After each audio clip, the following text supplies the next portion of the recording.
Well, hi, Shirley. Yeah, Columbus Circle and Times Square were two of the locations that the Palestinian supporters were supposed to march to, but they changed that at the last minute, saying there had been some threats, and they diverted down to Madison Square Park. But people still gathered here, not knowing about that change of plans, and some of them got into arguments. This is my flag. I voted. Shame on you. Tensions flared Monday night in Columbus Circle as a man wearing a keffiyeh stepped on an Israeli flag. Shame on you. You can't win in a debate. No, you have to step on another flag. The moment came after hours of pro-Palestinian supporters made their way through the streets of Manhattan.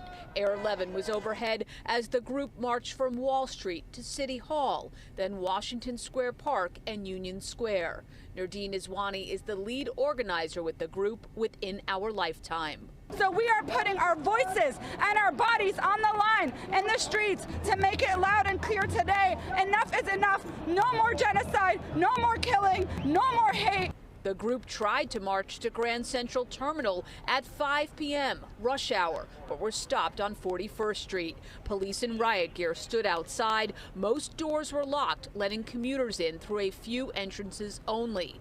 NYPD members on bicycles then raced across 42nd Street as the group made their way west and eventually to Madison Square Park.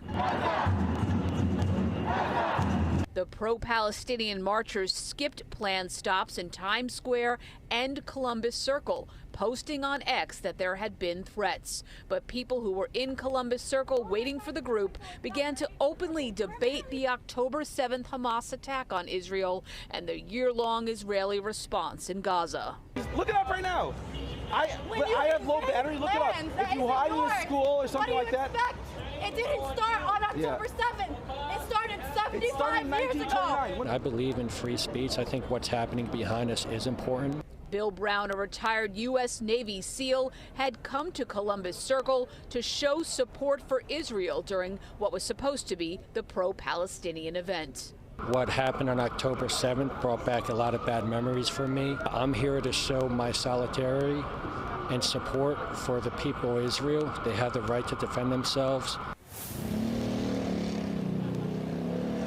And while the majority of those demonstrations were peaceful, there were some moments when demonstrators did clash with police around West 35th Street.